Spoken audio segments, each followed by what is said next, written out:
Agora, sobre o Washington Oliveto, Dada, aproveitando o embalo, eu acho que você e Fabinho, logo na introdução, foram muito felizes assim na associação. Se a publicidade fosse o Flamengo, o Washington Oliveto era Zico, sabe? Se publicidade fosse futebol, o Washington Oliveto era Pelé. Porque é a referência. Quando a minha geração, a geração de Fabinho é mais velho, tá? Não parece, mas é. A geração de Fabinho, depois veio a minha. A cara dele. É uma geração que, quando falava, vai ser publicitário, vai ser um Washington Oliveto, sabe? E olha quem está falando aqui de uma terra, a Bahia, que é um celeiro, assim, parece que é alguma coisa na água, né? Que a Bahia, para publicidade, é um negócio sério, assim.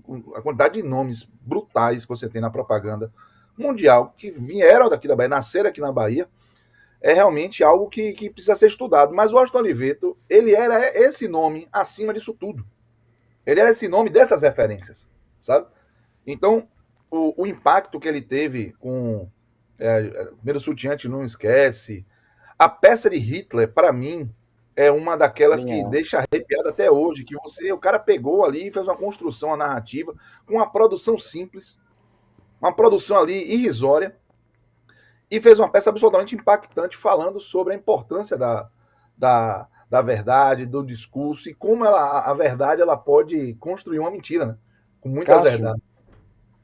teve também o Garoto Bombril, né, que até hoje mais é de o, 2.000 o comerciais, Carlos pô. Moreno, que é o cara que mais permaneceu como garoto propaganda. Você vê que a ideia era uma coisa tão forte, tão perene assim, que o cara criou isso e ficou usando, sendo garoto propaganda durante muitos e muitos anos. E, de fato, assim, o Washington Oliveto, ele era um cara que ele meio que transcendeu a publicidade, né? Assim, ele virou um popstar mesmo, assim, porque antes a gente só... O meio publicitário era muito aquele mundinho ali, fechadinho e tal. O cara fez com que a agência dele virasse uma música, né? De Jorge Ben, que era a W Alô, Brasil, né? alô, A agência. W Brasil. Então ele era realmente um popstar, assim. Ele foi talvez o Ditou primeiro formato, né? popstar publicitário. Se a gente for parar para observar, o formato de publicidade que a gente conhece e pratica é o formato que foi ditado por Washington Oliveto. A sacada, Exatamente. a coisa da inteligência para você trazer o discurso. Podiam ser muitas outras formas. Podia ser mais carregado na arte, mais carregado no texto mais direto, podia ser mais popularesco. Existem muitas formas de fazer publicidade, mas o Washington Oliveto ele carimbou um formato de sucesso que foi esse formato de você usar a sagacidade, a inteligência para você Agora, construir o discurso e registrar as marcas, sabe? Então, assim, ele foi foda. E só para passar a bola sobre ele, o Washington Oliveto ele tem uma participação em algo que a gente, de certa forma, viveu aqui muitos anos depois, sim. mas que nacionalmente ainda tem mais peso, justamente por ser ele à frente, e ninguém sabe fazer propaganda, sabia fazer melhor do que ele, que foi a democracia corintiana. Era disso que eu queria que você falasse. Perfeito. Não, eu queria justamente que você falasse isso, porque ele praticamente fundou a função do gestor de marketing no futebol brasileiro, né? Com a democracia corintiana, que é um super case. Eu queria que vocês falassem sobre isso. Eu vou além. Ele, além de fundar essa questão do gestor do marketing do futebol brasileiro, ele conseguiu ser, se não o primeiro, com certeza, o mais relevante personagem a fazer com que o futebol atuasse fora do seu espectro esportivo. O debate da democracia corintiana, ele começou para dentro, mas ele foi pautado por um momento social do país muito marcante, que era a luta pela democracia no país, pelo direito ao voto, né? Tanto que a República foi aparecer depois, o Brasil ainda vivia a ditadura.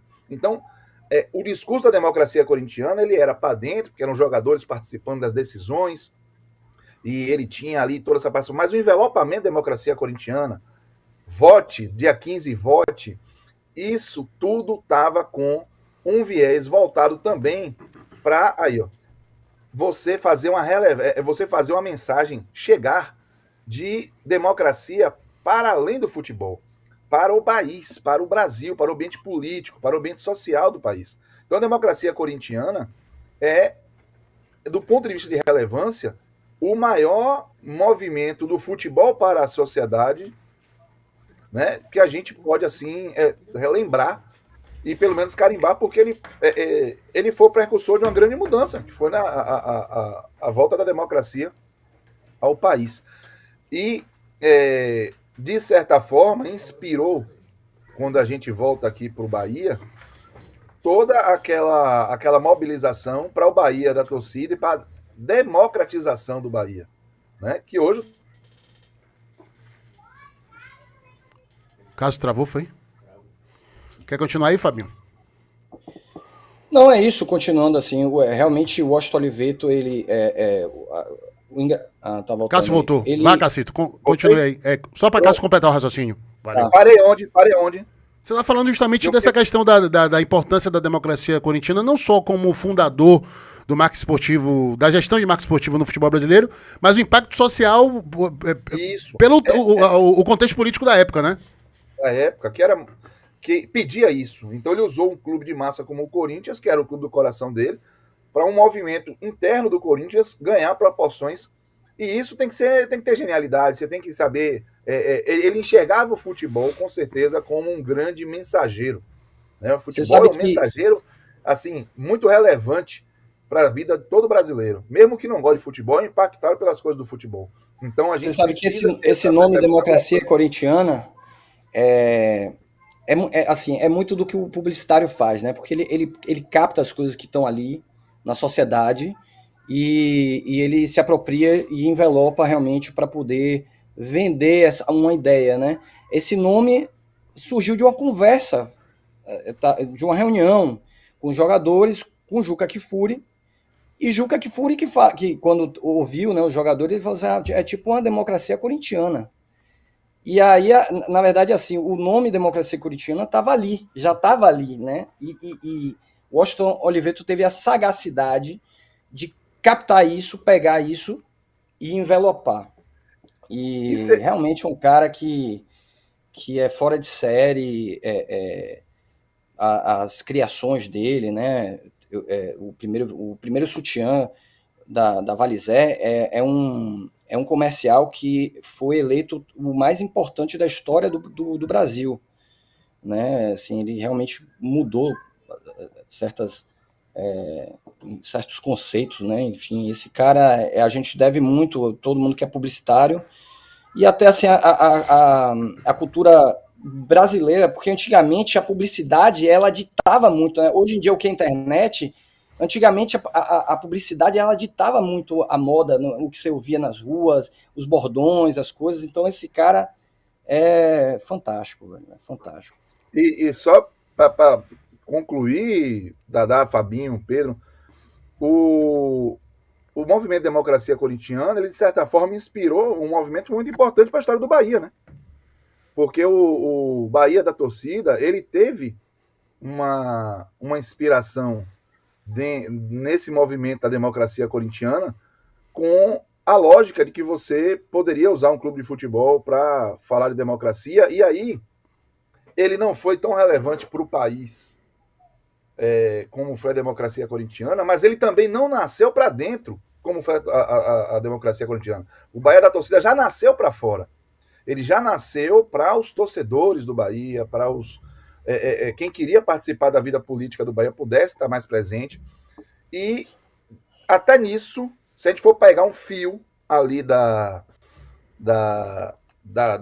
vida do Washington Oliveto, a gente consegue fazer uma relação distante com o próprio Bahia a partir disso, porque quem participou do movimento Bahia da torcida, da fundação do movimento, de todo o processo de democratização do Bahia, vai encontrar um link do que foi a democracia corintiana com o que foi o Bahia da torcida e o Bahia de 2013 para cá. Então, até nisso, o Washington Oliveto, ele tem sim a sua relevância. E só deixar uma curiosidade aqui, evidentemente, livros pra caramba, tem um que eu adoro, que é Os Piores Textos do Washington Oliveto, cada texto genial, Os Piores Textos do Washington Oliveto. Tem muito livro, vale pesquisar na Amazon também, Corinthians versus os Outros, enfim, ele é um cara completo. E ele é uma ideia, ele não vai, né? A frase que ele usou no meu primeiro sutiã, o primeiro sutiã a gente nunca esquece, a gente pode usar para ele, a gente nunca esquece. O Washington Oliveto a gente nunca esquece. E só a curiosidade do futebol é o seguinte, o cara, ele, corintiano roxo, a passagem dele foi no dia 13 de outubro, né? 13 de outubro, em 77, foi o dia que o Corinthians quebrou o maior jejum de sua história de títulos. 23 anos contra a Ponte Preta, no Morumbi. O gol de Basílio, né? Fica também essa relação aí, né, de uma data que vai marcar para os corintianos duplamente agora. E outra, viu? Quando o Corinthians foi campeão brasileiro em 2017, coincidiu com a morte de Sócrates. E o Austin Oliveto falou que era o dia feliz mais triste da história do Corinthians. Né? E outra coisa que hoje eu estava assistindo o Posse de Bola, né? Juca Kfouri foi o cara que inspirou o slogan Democracia Corintiana, porque ele estava apresentando um evento com os jogadores do Corinthians, e ele falou aqui, olha, o que vocês estão propondo aqui é verdadeira Democracia lá Corinthians. Aí o Austin Oliveto captei e lançou. E aí Trajano, quando o Juca tava falando sobre Oliveto, Trajano começou a chorar. E não conseguiu falar ao vivo hoje. E aí depois que ele se recompôs, ele falou da relação que ele tinha com o Austin Oliveto e agradeceu pelo melhor slogan, o que melhor definia o que foi a trajetória televisiva de Zé Trajano, que era o melhor mau humor da TV brasileira. É verdade. Espetacular, né, velho? Espetacular. Eu quero like, eu quero like, eu quero like, eu quero like. Eu quero like, eu quero like, eu quero like, eu quero like, eu quero like. É a música do carnaval, viu?